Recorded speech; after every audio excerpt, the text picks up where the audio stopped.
कि कक्षा 1 से 3 तक की शिक्षण योजनाएं 25 सप्ताह की थी, जिसमें कि कक्षा 1 में 8 सप्ताह में स्कूल रेडनेस और 4 सप्ताह रिवीजन या पुनरावृत्ति रिवीजन का कार्य था। इस तरह से 12 सप्ताह 12 सप्ताह का रिवीजन और रिवीजन का कार्य था कक्षा 1 में हमने किया था।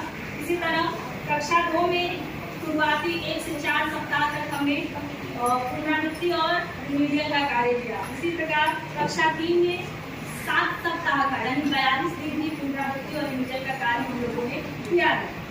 हमने ये जाना कि 13वें सप्ताह में भाषा में 13वें कक्षा 1 में 4 से 5 शब्द लेखन अपेक्षित था बच्चों से। अब जो है उन्हें समझ के साथ 2-3 वाक्य लिखने पर हम लोग को इस बार लाना है। दक्षताओं में इसको समाहित किया गया है। अब पठनीय लेखन में भी शामिल किया गया है कि बच्चा 4 से 5 वाक्य लिख सकता है। इस तरह की अपेक्षा की गई इस बार निपुण लक्ष्य में। इस प्रकार सत्र 1 के अंत में हमने जाना कि वर्ष 2025-26 में निपुण जो संशोधित सूची और दक्षताएं हैं उसमें बदलाव जो है इसके बारे में सभी ने परिचर्चा करके इस पर विस्तृत अपना ज्ञान अर्जित किया। इसके पश्चात सत्र अगले सत्र की शुरुआत में जिसमें हमने जाना कि मौखिक तर्कशीलता क्या है, मौखिक तर्कशीलता क्या है और किस प्रकार से हमने इसको केस स्टडी के माध्यम से समझा। हमने जाना कि हम मौखिक तर्कशीलता को पढ़कर किस प्रकार बच्चों में हम जाकर अपनी कक्षा से स्तर में किस प्रकार इसको समाहित करेंगे, कैसे इसका प्रयोग हम बच्चों के मध्य में करेंगे।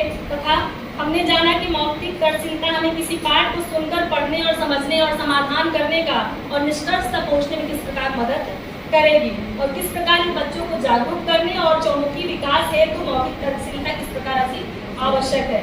क्या घर जानते हैं, ये सब चीज जानते हैं तो हम उनको किस तरह से ब्लेंडिंग के माध्यम में उनको शब्दों को इकाई के रूप में जो उसको पढ़ रहे हैं उसको हम लोग अक्षर के रूप में उनको समझाने का कार्य करेंगे। इसी सत्र में हमने ग्रिड के बारे में भी जाना कि ग्रिड क्या होता है। ग्रिड एक अक्षरों का जाल है जिसका प्रयोग हम किस प्रकार से कक्षा कक्ष में बच्चों के समक्ष करेंगे। इसके आरती मैम ने बहुत ही सुंदर गतिविधि भी कराई थी जिससे उन्होंने अक्षरों को 2 ग्रुप में हमारे पूरी कक्षा प्रशिक्षण को 2 ग्रुपों में बांटा था और उन्होंने अक्षर मिला के किस तरह हम शब्द बनाएंगे और इस पर हमें अंक दे करके दोनों फाइनल डिसीजन यही हुआ था कि दोनों समूह जो है कि समान अंक पाकर एक समान रहे थे। तो इसमें बहुत सुंदर सी गतिविधि कराई गई थी ग्रिड पे। अंत में हमने जाना था कि पिज्जे के साथ पठन क्या होता है। पिज्जे के साथ पठन अर्थात कि हम अलग अलग अक्षर मात्राओं को उच्चारण करके पढ़ते हैं तो उसे हम पिज्जे कहते हैं। ठीक है, अब हम सत्र 4 में 4 की तरफ बढ़े। लंच हुआ था यहाँ पे, सत्र 3 में हम रोकना चाहेंगे। सत्र 3 के बाद हमारा भोजन अवकाश हुआ था। भोजन अवकाश के बाद पुनः हम